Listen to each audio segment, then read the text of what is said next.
এখন 6 নম্বর থেকে অঙ্ক করব। এর আগের অঙ্কগুলো সব করা আছে, দেখে নেবে, আমার লিঙ্কে দেওয়া থাকবে। বেশ। 3 বন্ধু যথাক্রমে 8,000, 10,000, 12,000 টাকা সংগ্রহ করে করে এবং ব্যাংক থেকে কিছু টাকা ধার নিয়ে একটি ব্যবসা শুরু করেন। বছরের শেষে তারা দেখলেন 13,400 টাকা লাভ হয়েছে। সেই লাভ থেকে ব্যাংকের বছরের কিস্তি 5,000 টাকা শোধ দেওয়ার পর বাকি টাকা তারা মূলধনের অনুপাতে ভাগ করে করে নিলেন। লাভাংশ থেকে কে কত টাকা পাবে? 3 বন্ধুর মধ্যে প্রথম, দ্বিতীয় এইসব বন্ধু টাকা দিয়েছে, মোট লাভ হয়েছে এইটা। তার লাভ থেকে 5,000 টাকা কিস্তি দিয়ে দিয়েছে, তাহলে এখান থেকে এটা বিয়োগ করে যেটা হবে লাভাংশ দিয়ে মূলধন অনুপাতে অনুপাতে ভাগ করে দিলে হয়ে যাবে। খুব সহজ।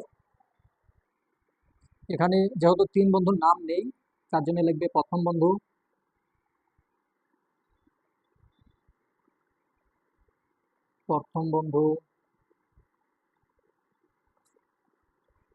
অনুপাত দ্বিতীয় বন্ধু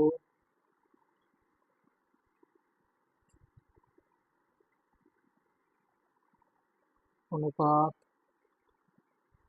তৃতীয় বন্ধু। তাহলে প্রথম বন্ধু কত দিয়েছে? দেখো, প্রথম বন্ধু হচ্ছে 8, দ্বিতীয় হচ্ছে 10, আর তৃতীয় হচ্ছে 12। 3 শূন্য, 3 শূন্য, 3 শূন্য। আবার এটাকে 2 দিয়ে করলে এটা হচ্ছে 4, 5, 6, এটা অনুপাত হচ্ছে।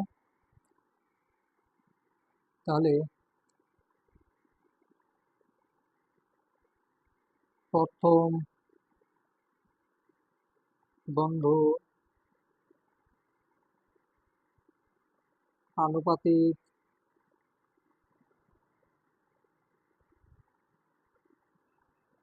ভাগ অংশ কত হবে? সমান সমান 5 আর 6, 11, 15, 15 ভাগের 4 ভাগ। একদম শর্টকাট করে দেবো। ব্যাস। অতএব অতএব দ্বিতীয় বন্ধু দ্বিতীয় বন্ধুর আনুপাতিক ভাগ অংশ 5 ভাগের 15 ভাগ, 15 ভাগের 5 ভাগ। ঠিক আছে। তৃতীয় বন্ধু আনুপাতিক ভাগ অংশ 15 ভাগের 6 ভাগ, এটা। এবার দেখো, বছরের শেষে লাভ হয়েছে কত? 13,400 টাকা। বছরের শেষে লাভ হয় 13,400 টাকা। 13,400। আর কিস্তি শোধ করে, হুম, কিস্তি শোধ করে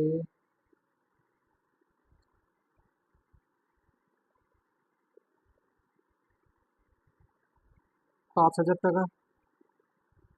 অতএব অবশিষ্ট থাকে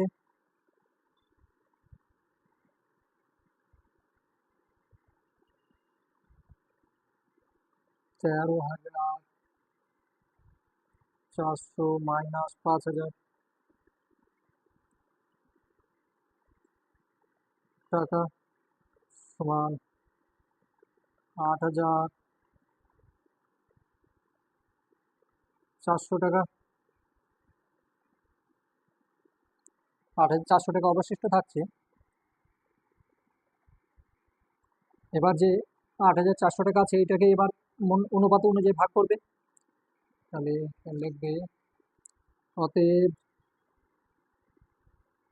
8,400 টাকার মধ্যে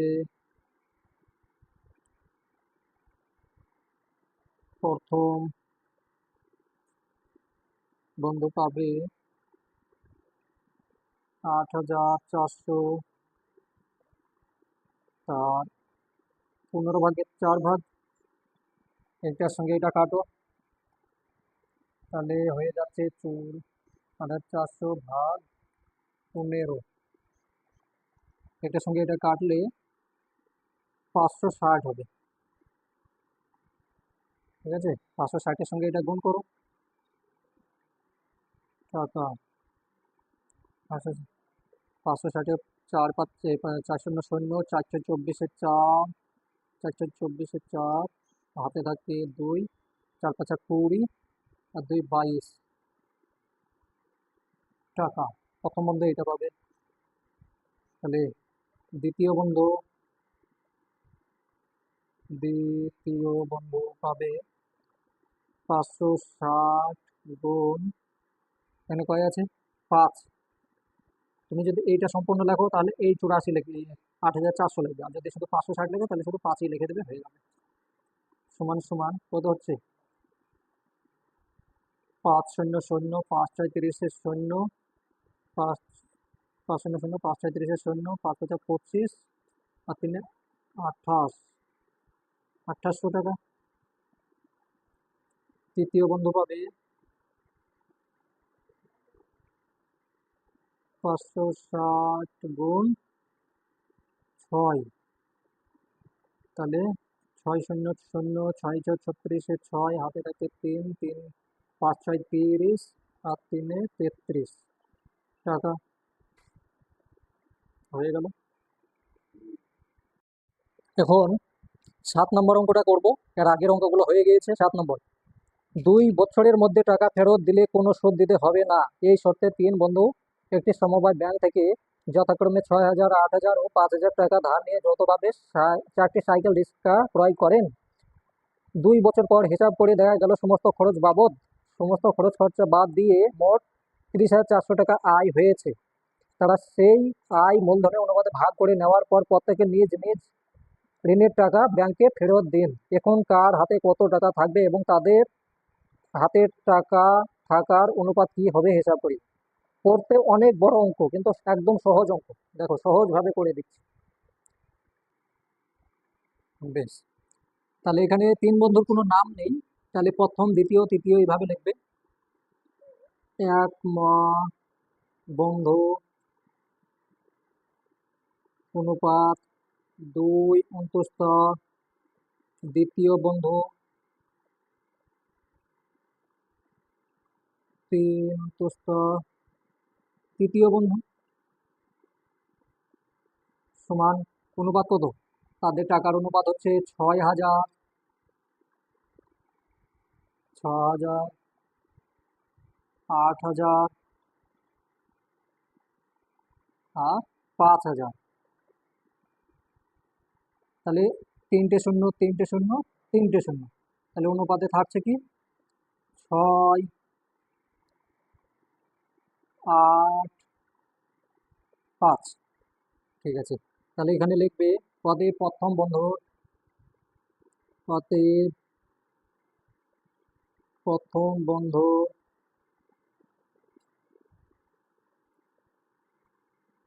আনুপাতিক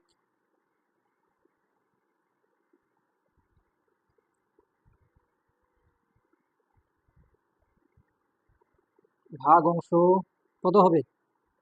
8 আর 5 13, আর 6 19, তো 19/6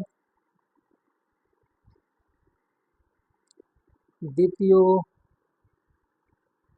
বন্ধুর আনুপাতিক ভাগ অংশ 19/8 তৃতীয় বন্ধুর আনুপাতিক ভাগ অংশ 19/5 এখানে বছরের শেষে লাভ হয়েছে 30,400, তাহলে এখানে লিখবে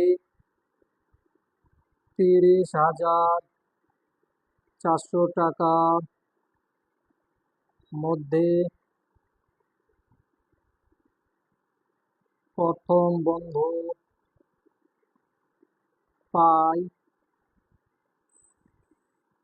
30,400, 30,400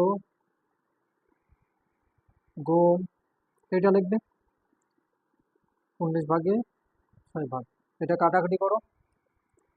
30/19 তোমরা কাটাকুটি করে নিবে, ঠিক আছে? আমি ডাইরেক্ট করে দিলাম, এটাকে এটা দিয়ে ভাগ করলে এটা হবে।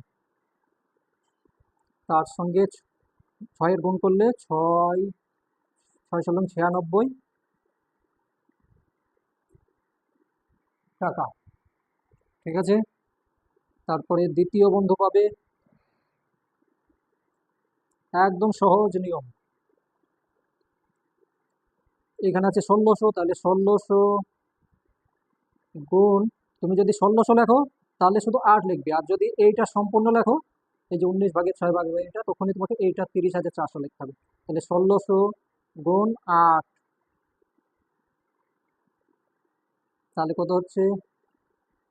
শূন্য, শূন্য, 6 8 48-এর 8, হাতে থাকে 4, আর এখানে হচ্ছে 8 8 আর 4-এ 12, 12,800 টাকা, তাই তো? 16 গুণ 8, 12,800। তৃতীয় বন্ধু পাবে 16,000, গুণ, এখানে 5 আছে, তাহলে 5 সমান হয়ে গেল 5 × 16 = 80, 5 × 80, আর দুটো শূন্য, 8,000 টাকা। এইটা তারা টাকা পেলো, কিন্তু প্রত্যেকের যে লোন আছে সেই লোন এবার নিজে নিজে শোধ করবে, ঠিক আছে? তাহলে এখানে লিখবে প্রথম বন্ধু, লোন শোধ করার পর, অবশিষ্ট থাকবে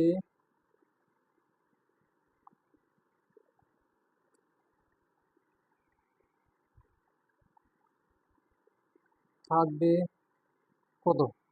এখানে পেয়েছে প্রথম বন্ধু 9,600 টাকা, মাইনাস শোধ করবে কত? 8,000 টাকা শোধ, 6,000 টাকা শোধ করবে, তাই তো? 8,000, হ্যাঁ, তাহলে 6,000 টাকা শোধ করে দিল, থাকছে কত? 3600 টাকা। ক্যামেরা আসছে তো? হ্যাঁ, হয়ে যাবে, আর 2 লাইন তো।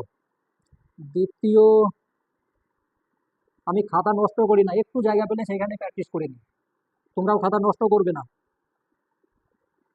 দ্বিতীয় বন্ধু লোনের দ্বিতীয় বন্ধু লোন শোধ করার পর, পর অবশিষ্ট থাকবে কত? এটা তুমি ঘেড়ে দিতে পারো, হ্যাঁ?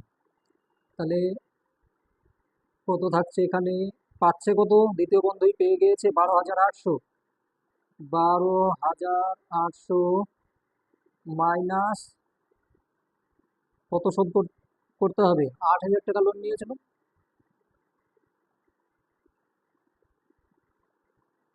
12,000, 12,800 টাকা, তাহলে পাচ্ছে কত? 4,800 টাকা, তাই তো? 12,800 থেকে 8,000 বাদ গেল, 4,800 টাকা। তৃতীয় বন্ধু লোন শোধ করার পর অবশিষ্ট থাকবে সমান, পেয়েছে 9,600, কত পাচ্ছে? না, 8,000 পাচ্ছে, 8,000 পাচ্ছে, আর শোধ করছে কত? 5,000, সমান সমান 3,000 টাকা বেঁচে যাচ্ছে। উত্তর হয়ে গেল। পরীক্ষার সময় এত মানে চাপিয়ে লিখবে না, একটু ছাড়াছাড়ি করে লিখবে, বেশ অঙ্ক হয়ে গেছে।